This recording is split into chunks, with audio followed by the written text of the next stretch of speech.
मोदी सरकार तानाशाही नहीं चलेगा, नहीं चलेगा, नहीं चलेगा। मोदी सरकार हाय हाय हाय हाय हाय, मोदी सरकार हाय हाय हाय हाय।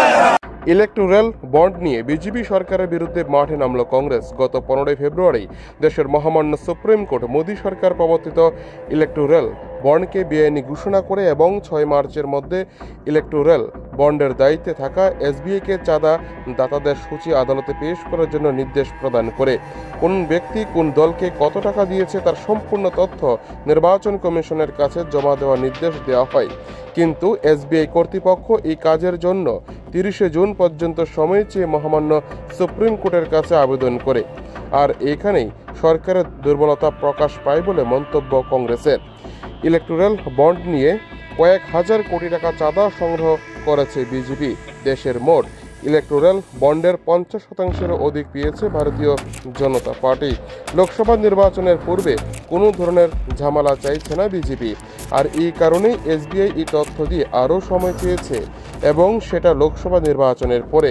বৃহস্পতিবার এই ঘটনার পরিপ্রেক্ষিতে উদয়পুরে ধিক্কার মিছিল বের করে উদয়পুর জেলা কংগ্রেস এই ইলেকটোরাল বন্ডকে বিজেপির কালো তহবিল চক্র বলে আখ্যায়িত করে।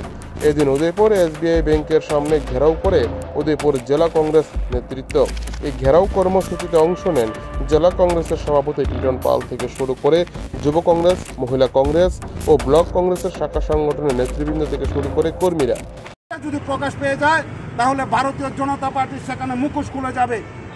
কারা সে 22,000 কোটি টাকার বন্ড কিনেছে, এবং আপনারা জানলে অবাক হবেন, যারা বন্ড কিনেছেন 100 টাকা চাঁদার মধ্যে 95 টাকা ভারতীয় জনতা পার্টির নির্বাচনী ফান্ডের সেখানে গিয়েছে, নির্বাচনী তহবিলের সেখানে গিয়েছে।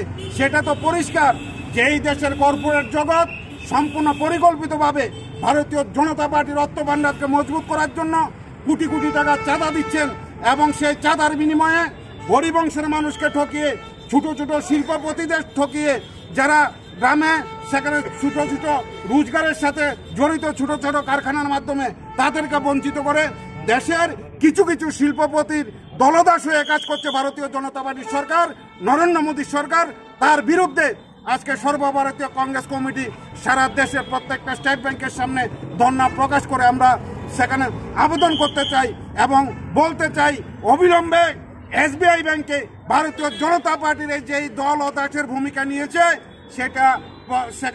সেখান থেকে বেরিয়ে আসতে হবে, এবং নিরপেক্ষভাবে দেশের সুপ্রিম কোর্ট যে রুলিং দিয়েছেন এসবিআই ব্যাংকে, অবিলম্বে সেই তালিকা প্রকাশ করে দেশের মানুষের কাছে সেখানে সবকিছু উন্মুক্ত করতে হবে।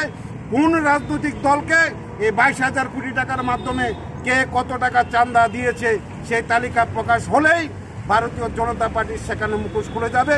তার বিরুদ্ধে আমাদের সেখানে জেলা কংগ্রেসের আজকে এখানে ধর্ণা।